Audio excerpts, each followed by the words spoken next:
Bonsoir, je suis Ousmane Faye, économiste, chercheur consultant.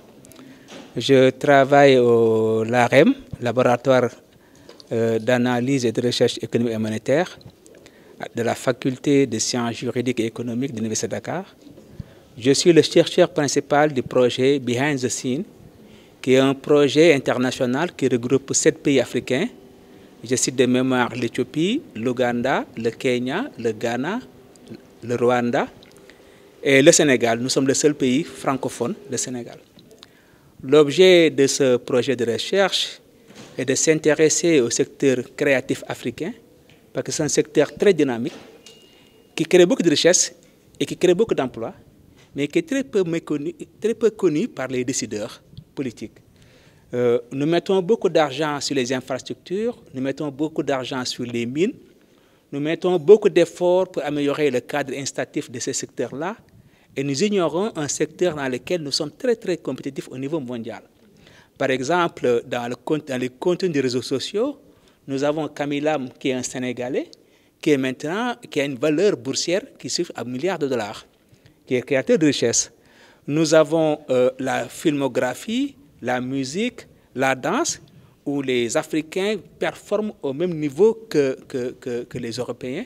Et c'est des secteurs qui créent beaucoup de richesses et beaucoup d'emplois dans nos pays que les décideurs n'ont pas connus. Et donc, il est important que dans le rendez-vous de l'emploi, notamment les ODD10, que ce levier-là soit connu des décideurs et qu'on investisse dans l'argent là-dessus pour le rendez-vous du développement de la prospérité. Mais pour cela, il faudrait que tous les atouts dans ce secteur-là soient capitalisés. Et un atout de taille, c'est l'atout de la jeune femme. La jeune femme africaine, elle est très créatrice dans la danse, dans la mode, dans la musique. Et dans tout ce secteur-là, mais les normes de genre, les clichés de genre entravent le développement de la jeune femme, comme partout ailleurs dans d'autres secteurs.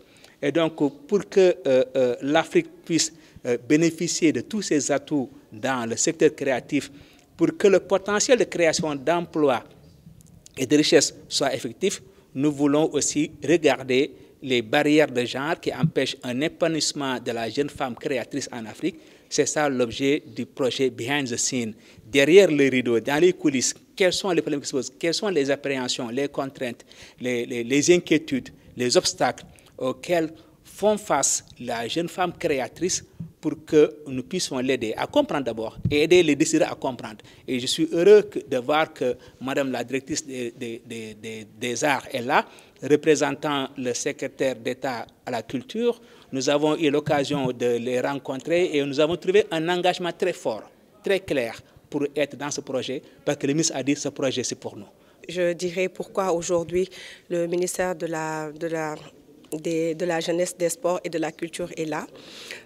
C'est au nom du ministre secrétaire d'État à la culture, à l'industrie créative et au patrimoine culturel que je viens représenter, que nous sommes là aujourd'hui pour être présents à ce rendez-vous, je le disais tout à l'heure, historique de lancement de cet important projet. Je pense que le consultant l'a dit tout de suite.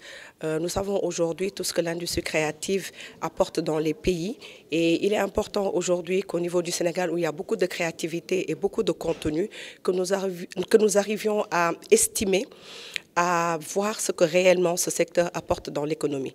Donc c'est pour ça que nous accueillons vraiment avec plaisir ce projet qui, au-delà de chercher réellement l'impact de ce que fait la femme dans le secteur des ICC, mais aussi de ce que font les acteurs culturels en général.